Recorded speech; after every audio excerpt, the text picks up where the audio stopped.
तो मूवी की शुरुआत होती है एक घनी रात से, जहां एक लड़की नंगे पैर मैदा पे नहीं बल्कि असली बर्फ पर ऐसे भाग रही थी जैसे वो किसी से बचकर भाग रही हो। लेकिन तभी वो यहाँ गिर पड़ी, जहाँ उसके गिरते ही अनसीन द एक्सप्लोर इंट्रोड्यूस करते हैं विंड रिवर। तो अब अगले दिन यहाँ का खूबसूरत माहौल दिखाया गया, जहाँ कोरी नाम का शिकारी जंगली जानवरों का शिकार कर रहा था। असल में कोरी fish and wildlife centre में शिकारी का जॉब करता था, जिसकी वजह से उसे यहाँ इस एरिया की अच्छी नॉलेज हो गई। पर तभी यहाँ हारते टाइम उसे जानवरों के कुछ फुटप्रिंट दिखे, जिनका पीछा करते करते वो इंसानों के फुटप्रिंट के पास आया, जिसका पीछा करते करते उसे कुछ खून के धब्बे और आगे जाकर उस रात वाली लड़की की लाश मिली, जो कि यहाँ नंगे पैर भाग रही थी। तब उसे देखकर कोडी को याद आया कि ये तो उसके दोस्त मार्टिन की बेटी नेटली है, जिसे देखते ही उसने यहाँ पुलिस को बुला लिया। तब थोड़ी देर बाद शेरिफ बेन आया। वो बोला कि हम FBI के एब्सेंस में कोई इन्वेस्टिगेशन नहीं कर सकते। जिस बीच यहाँ एक काफी तगड़ा तूफान भी आ गया, जिससे ऑफ कोर्स बहुत सारे सबूत मिट जाएंगे। तभी इतने में यहाँ FBI ऑफिसर जेन आई, जो बोली कि मुझे उस लड़की की बॉडी तक लेकर चलो। लेकिन इसे देखते ही कोरी बोला कि कुछ पहन तो लो मैडम, ऐसे तो वहाँ तक जाते जाते हमें 2 बॉडी की इन्वेस्टिगेशन करनी पड़ जाएगी। तब ये कहकर उसने अपने सास ससुर के थ्रू जेन को एक सूट दिलवा दिया, जो कि कोरी की मरी हुई बेटी एमिली का था। इसलिए जेन को वो उस सूट में देखकर काफी हैरान भी हुआ। खैर, तो अब ये यहाँ से नेटली की बॉडी के पास पहुँचे, जिसे देखते ही जेन ने घोषित कर दिया कि ये तो मर्डर केस है। तब कोरी ने बताया कि यहाँ किसी और के फुटप्रिंट नहीं थे, तो मर्डर केस होना थोड़ा मुश्किल है। इसलिए मुझे लगता है कि वो किसी से डरते हुए यहाँ भागकर आई, जहाँ ठंड में उसने अपना दम तोड़ दिया। तब ये सुनकर जेन भी सेटिस्फाई हुई, लेकिन फिर भी उसने बॉडी को फॉरेंसिक रिपोर्ट के लिए भेज दिया। जिस बीच उसने कोरी को अपने साथ इन्वेस्टिगेशन के लिए साथ में रखा, क्योंकि उसको यहाँ के एरिया की अच्छी नॉलेज थी। अब शाम को कोरी के बेटे ने उससे पूछा कि क्या नेटली दीदी भी एमिली की तरह मारी गई, जिस पर कोरी बोला कि हाँ बेटा, इन वादियों के ठंड में उन दोनों के लगा दिए। असल में कोरी डिफोसी आदमी था, जो कि कभी कभी अपने बेटे से मिल लेता। खैर, तो अब अगली सुबह फॉरेंसिक रिपोर्ट में हमें पता चला कि नेटली के मरने से पहले उसका काफी बार रेप हुआ था। साथ ही उसके मरने की वजह रेप या फिजिकल टॉर्चर नहीं, बल्कि ये वादियों की ठंड थी, जिसकी वजह से ये मर्डर केस तो नहीं बनने वाला। तब ये सुनते ही वो भड़क उठी, क्योंकि वो जानती थी कि बिना मर्डर केस के वो यहाँ FBI इन्वेस्टिगेशन नहीं कर सकती। उल्टा अब उसे यहाँ की लोकल पुलिस के साथ मिलकर ये केस सॉल्व करना होगा। इसलिए अब वो शेरिफ के साथ नेटली के घर पर आई, जहाँ उसका बाप मार्टिन अपने बेटी के मरने पर काफी गुस्सा था। इसलिए उसे जेन के सारे क्वेश्चन बकवास लग रहे थे कि मैडम ये सब क्या पूछ रही हो, सीधा सीधा मेरा नंबर ही ले लो ना। खैर, तभी यहाँ कोडी आया, जिसे देखकर मार्टिन उसके गले लगकर रोने लगा, क्योंकि वो जेन के गले नहीं लग पाया था। खैर, तो ये अब बैठकर अपना दुख रोने लगे, क्योंकि इन दोनों ने ही अपनी अपनी जवान बेटी खोई थी। इसलिए तब मार्टिन यहाँ बैठकर रोने लगा कि अब मेरे जीने का कोई मकसद नहीं, क्योंकि मेरी बीवी नेटली के मरने की खबर से पागल हो चुकी है, और एक मेरा बेटा चिप ड्रग के नशे में इतना बावला है कि उसे अपनी फैमिली की कोई फिक्र ही नहीं। तो बताओ मैं किसके लिए जिंदा रहूं? जेन जेन अबे साले, कोरी हूँ मैं।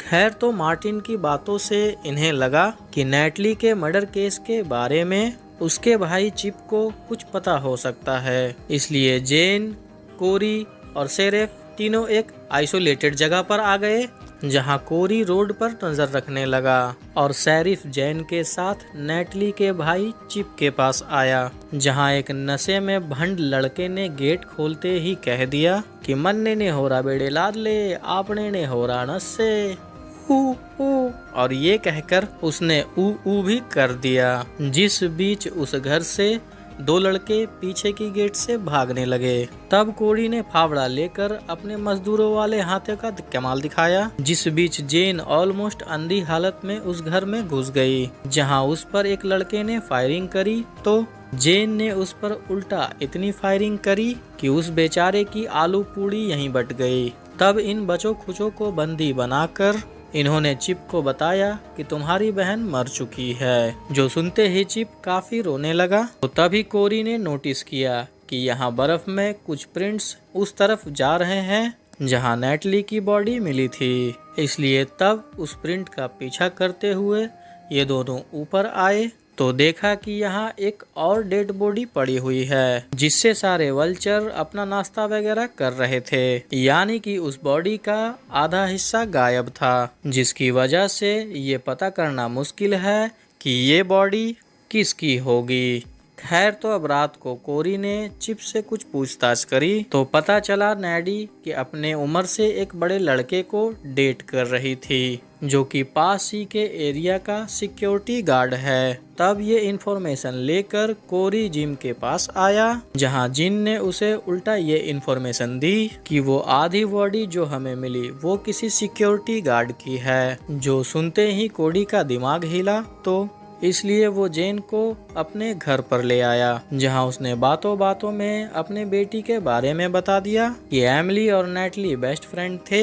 जहां एक बार कोरी और उसकी बीवी डिनर करने शहर से बाहर गए तो तब एमिली ने घर पर पार्टी रखी, जहां काफी अननोन लोग भी आ गए। तो अगले दिन नेटली ने इन्हें बताया कि एमिली नहीं मिल रही, जिसके कुछ दिन बाद एक शेरिफ से इन्हें पता चला कि इनके घर से 20 किलोमीटर दूर इन्हें एमिली की लाश मिली है, जो जानवरों ने खा ली थी। जिसके बाद यहाँ जवान लड़कियों का मरना काफी आम बात सी हो गई। इसलिए हो सकता है कि वो सिक्योरिटी गार्ड नेटली का बॉयफ्रेंड ही हो, जिसका इस केस में तगड़ा कनेक्शन है।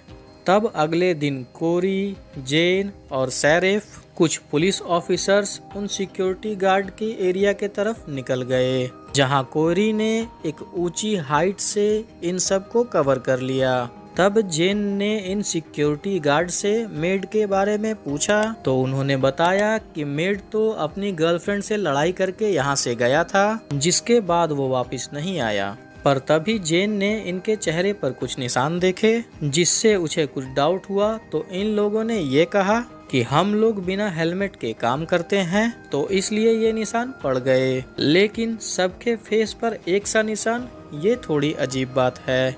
खैर, तो अब जेन किसी सिक्योरिटी गार्ड का रूम चेक करने के लिए आगे बढ़ी तो तभी एक गार्ड ने कहा कि उसे नेटली की मौत का अफसोस है, जो कि काफी अजीब बात थी, क्योंकि ये न्यूज़ कहीं भी वायरल नहीं हुई। तो इन्हें कैसे पता चला कि कोई लड़की मर गई है जिसका नाम नेटली है, जिस पर इन लोगों ने ये कह दिया कि हमने तो रेडियो पर सुना था, जो आंसर एकदम टेंशन भरा था। तो इसलिए यहाँ टेंशन का माहौल बनते ही सबने यहाँ एक दूसरे पर गन पॉइंट कर दी। तब जेन ने इन सबको शांत किया, मतलब ऑर्डर दिया। फिर ये मेड के ट्रेलर रूम में जाने लगे, जो कि अंदर से लॉक था। तो बिना सीआईडी के दया के ही जेन ने गेट को नॉक करना शुरू कर दिया, जिसके नॉक होते ही कहानी 2 दिन पीछे आई।